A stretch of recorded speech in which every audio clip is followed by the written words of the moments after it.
Now, how can I be a patient person and I'm a whiny person? Or I'm a nagging person? You shout me down when I'm preaching good.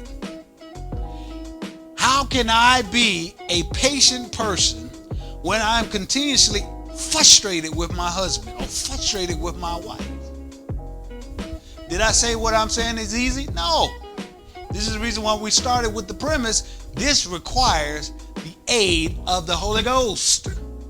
It requires the aid of a consistent leaning on God to be able to cultivate this in your life and particularly in your marriage. That's the opposite of being patient is whining. The opposite of being patient is being rash. Now watch this. The synonym of the word patient is tolerant. I tolerate. When you love someone, you tolerate some stuff.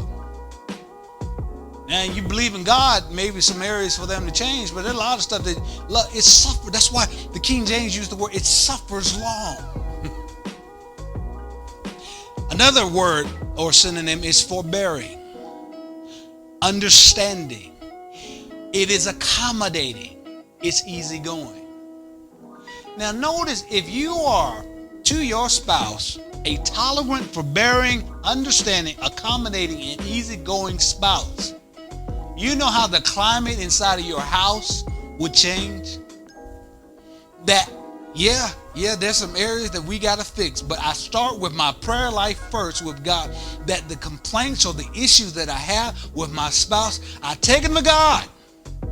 I take them to God and I say, God, I need this area fixed in my marriage. And God, what he will usually do is say, this is what you need to do first. And then I'm working on him or I'm working on her, and you just wait on me.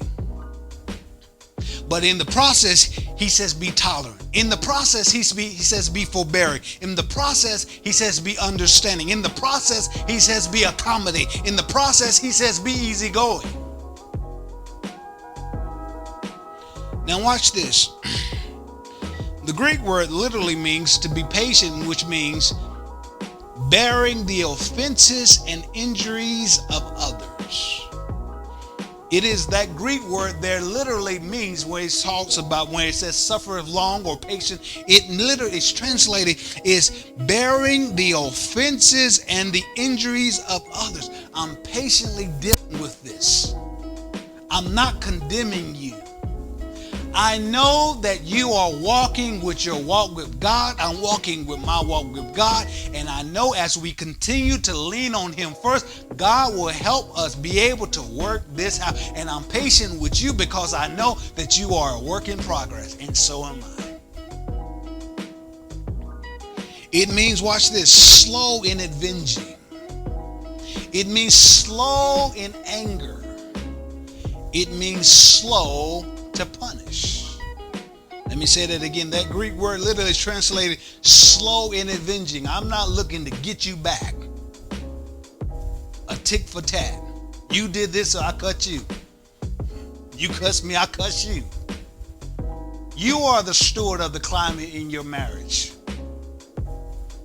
It is slow to anger. Sometimes where you just hear God say, okay, I know your spouse is responding this way. He says, but respond that way. But Lord, you hear what she said? Lord, you hear what he said? Yeah, right. God says, slow up. Be slow to anger. And you know, that takes patience on yourself. That takes time to develop and cultivate that in your marriage. That you're slow to anger. That you're not just so reactionary.